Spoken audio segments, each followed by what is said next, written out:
porque de vez en cuando es bueno ver series que traten sobre la salud mental, tenemos Está bien no estar bien. ¡Qué buena onda! Pero primero, sinopsis. El cruce de las vidas de una escritora de libros infantiles antisocial y un abnegado asistente psiquiátrico abre el camino menos pensado hacia la sanación emocional.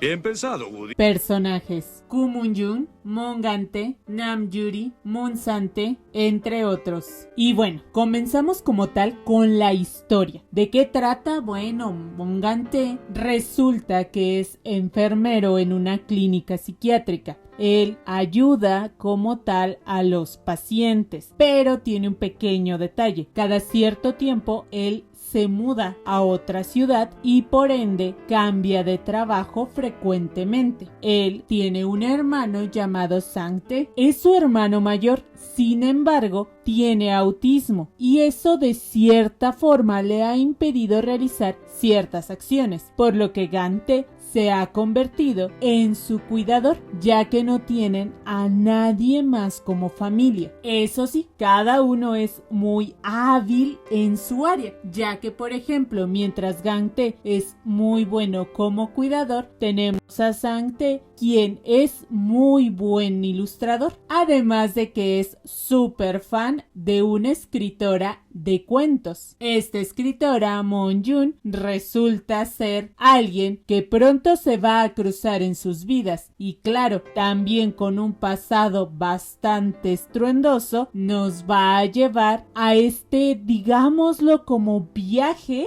de autodescubrimiento, de sanación y del perdón con uno mismo. A eso se le llama estrategia. Y es que, por ejemplo, parte esencial del apoyo es la familia. Y está, por ejemplo, la situación entre Gante y Sangte. De cierta manera, siempre han estado juntos. De cierta manera, cuando su mamá vivía, hizo que Gante prácticamente se hiciera la idea de que iba a cuidar a su hermano por siempre. Ojo con este detalle, porque si bien Sangte sabe hacer cosas por sí mismo, Gante es el que no está acostumbrado a dejar a su hermano ser.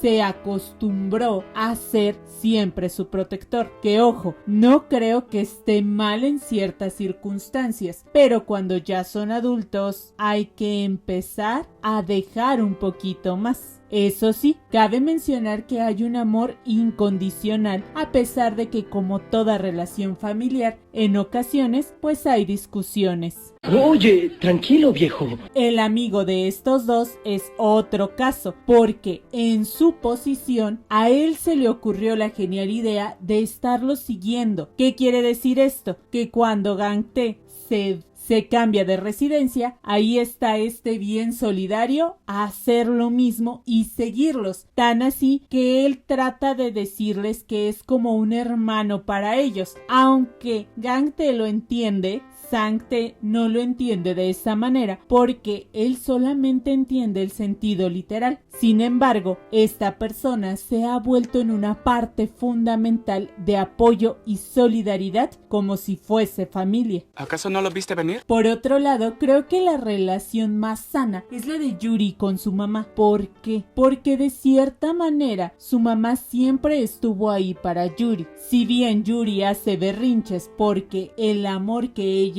tiene hacia Gante no es correspondido, su mamá trata de una o de otra forma como consolarla, además de que ellas se vuelven en una pieza clave para ser como apoyo o sostén con Gante y Sangte, además de Moon-yoon.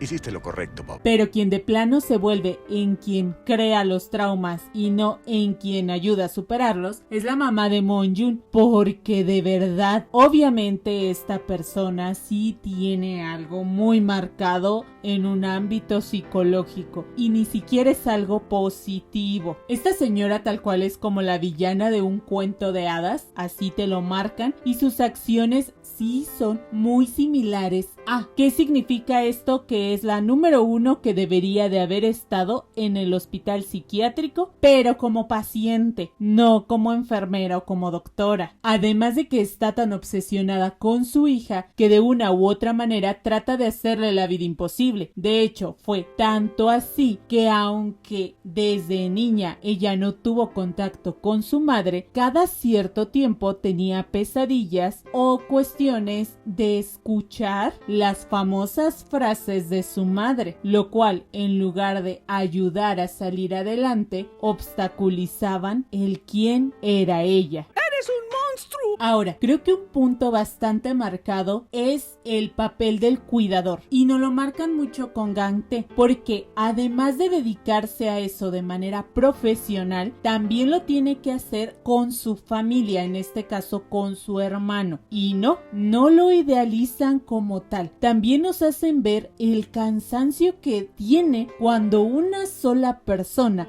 se le queda el cargo de cuidador. Y ojo, no estoy diciendo que no se debería de tomar ese papel. En ocasiones hay la oportunidad de tener más apoyo, es decir, como que se turnen entre varias personas para ser cuidadores, y eso hace que el desgaste sea menor. Pero en Gang Tae recae completamente. Si bien su amigo apoya, Gang Tae es el de la responsabilidad mayor y cada vez se le empieza a notar. Por eso es que en ocasiones, cuando Gang Tae de repente trata como de hacer su vida, Sang Tae pues no le agrada, y ahí comienzan los conflictos. Ahí es donde Gang Tae de repente se pone a pensar en el hecho de mejor no hubiera estado aquí, mejor tú no hubieras existido, y este tipo de situaciones, lo cual, insisto, no es la mejor manera de canalizar esa emoción o ese pensamiento. Sin embargo, podríamos decir que en el caso de Gang Tae es muy evidente que lo llegue a expresar, que se lleguen a pelear porque ambos están cansados de la misma situación.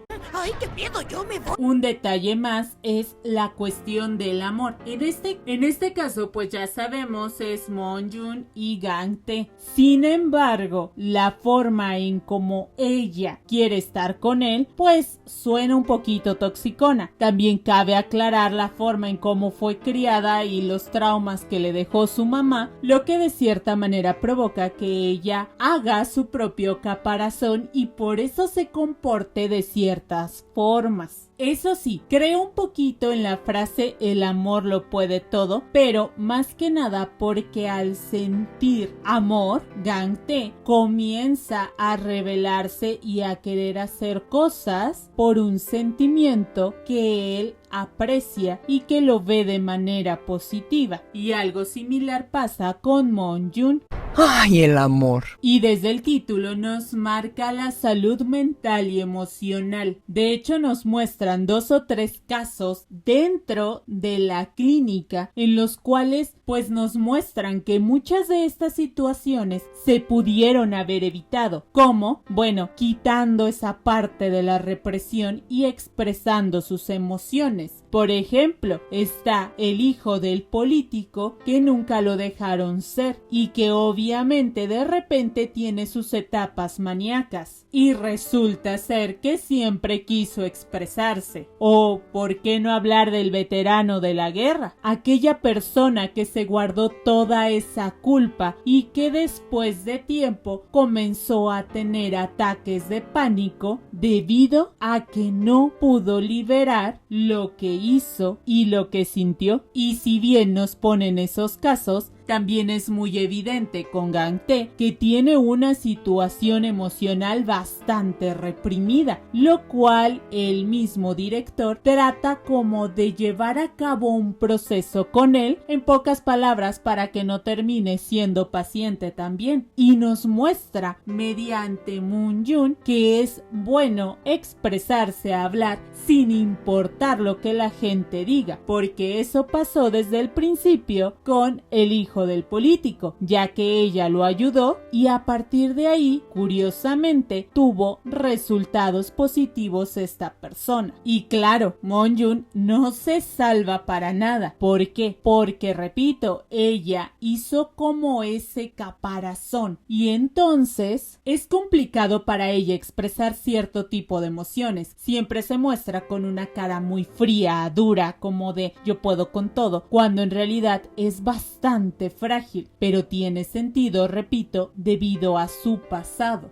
No había otra manera. Y justamente parte de la represión se debe a la culpa que a veces siente una persona y que para evitar conflictos trata de guardárselo todo. Entonces, ahí tenemos a Gang-tae con su hermano. A ver, repito, no estoy ni idealizando ni satanizando algo. Simplemente es la realidad. ¿Qué pasa? Que desde niño a Gang-tae no lo dejaron ser un niño, tal cual la misma mamá lo dice, que lo metió a ciertas clases para que pudiera defender a su hermano. O sea que Gang-tae solamente estaba ahí para cuidar a su hermano, no para sentir, no para vivir por él. ¿Qué ocurre? Que cuando pues explota, dice lo que siente, dice que ya no lo quiere en su vida y que ojalá pues no sé, jamás hubiera existido, ese tipo de palabras, frases y situaciones se le quedan tan marcadas en su mente que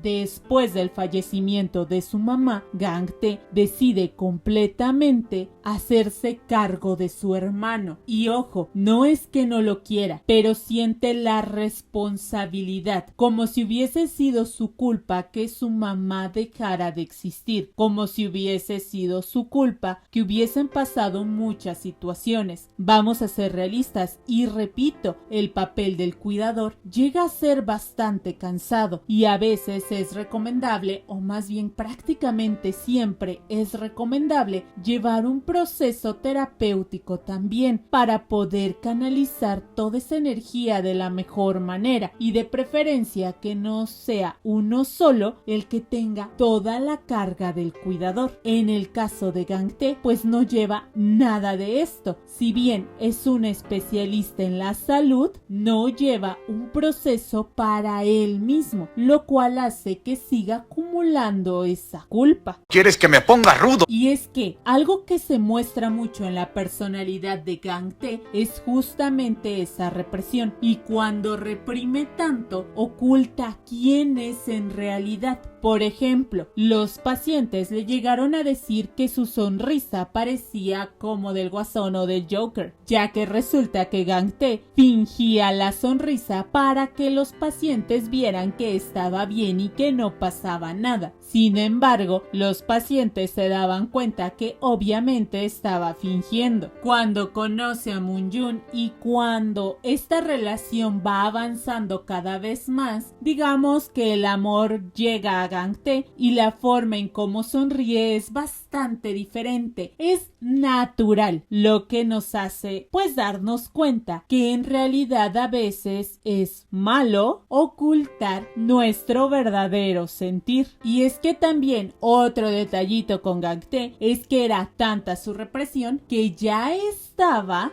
guardando bastante ira y en cualquier momento iba a explotar y las cosas no iban a salir bien. Por eso era que tenía que trabajar en sí mismo y dejar de ocultar su propia personalidad, dejar de ocultar lo que le gusta, lo que no le gusta, quién es, sus sentimientos, sus emociones, para poder vivir y sentirse más a gusto y tranquilo consigo mismo. ¿Y yo soy el enfermo? Y otro detalle, no vivir nuestros sueños. Y seguimos con Gang-tae, porque en realidad Sang-tae, de una u otra manera, él sigue realizando lo que le gusta. Gang-tae ni siquiera sabe qué carajos hacer con su vida, porque él simplemente vivió con el objetivo de ayudar y cuidar a su hermano. Pero ¿y él? Y repito, no está mal que lo haya cuidado, no está mal que lo haya procurado. Aquí el detalle es que por hacer ese tipo de situaciones se dejó o se abandonó a sí mismo. Ustedes me dan asco. Uno de los detalles de Gang Tae era que cada cierto tiempo él cambiaba de residencia. Y bueno, a ese detalle creo yo que en lugar de enfrentar la situación era como más huir. Y creo que en parte no era porque no quisiera enfrentar ciertas cosas, es que quizá no sabía el cómo enfrentarlo. Por ejemplo, cada que Gang Tae pues veía que su hermano entraba en crisis por las mariposas, Sang-tae decidía irse. Y repito, creo que aquí era un poco más por el hecho de no saber cómo enfrentar la situación. Y si no lo habla, pues menos. Claro, ya vemos que de una u otra manera, tanto el director como su amigo, como Yuri, como la mamá de Yuri y otros, lograron ser una buena red de apoyo y entonces ya no hubo necesidad de huir del conflicto. Eso sí, creo que dentro de hay obstáculos y como todo en la vida hay ciertas situaciones y circunstancias que llegan a nuestra vida para dejarnos como pues una lección, por así decirlo. Cada uno tiene sus propios conflictos, cada uno tiene sus propios problemas y no podemos simplemente juzgar la vida de la otra persona porque sí. Y en este caso, la vida que más fue juzgada y señalada porque estaba dentro del ojo público era Moon-jun. Sin embargo, no sabían con exactitud lo que estaba viviendo y cómo lo estaba viviendo. Y en lugar de tratar de empatizar, lo único que hicieron fue señalar. Y es que repito, de una u otra forma todos tenían sus detalles, porque así es la vida y no todos tenemos exactamente las mismas circunstancias por enfrentar. Pero eso sí, cada uno tuvo que enfrentarse a ello, digámoslo que para pasar al siguiente nivel. Algo anda mal. Por eso creo que como aprendizaje es el hecho de quitarnos esa máscara, el hecho de no reprimir lo que sentimos y tratar de canalizar nuestras emociones y sentimientos de la mejor manera posible. Cuando digo esto es de la manera más sana posible. Además de tratar de enfrentar nuestros miedos, de enfrentar lo que se nos presente en la vida. Y por último, creo también que es necesario en ocasiones pedir ayuda. ¿Por qué? Porque a veces no vamos a poder solos con ese problema. Esta cosa es real, hijo. El final pues es bastante esperanzador. Terminan todos con un cierto vínculo afectivo, ya sea de amistad, de amor o de hermandad. Entonces tenemos un final bonito. Y claro, los malos pues les va mal. ¿Qué hiciste? Por eso creo que para mí esta serie se merece un 9 de calificación. De verdad creo que las actuaciones son muy buenas y no se diga la de Sang-tae. De verdad este actor que interpreta a Sang-tae me ha impresionado en varias producciones. Creo también que la química entre todos ellos es bastante agradable y que nos muestran de una manera pues digámoslo ligera lo que son los trastornos y el cuidado de la salud mental y emocional, lo cual aplaudo demasiado porque es algo que en teoría ya no es un tabú. Y quiero aclarar que estoy hablando de la serie y las actuaciones como tal y no de la vida personal de los actores. Pero bueno, ¿hay alguna otra serie de este tipo que me recomiendes? Me gustaría saberlo en los comentarios. A la grande le puse cuca.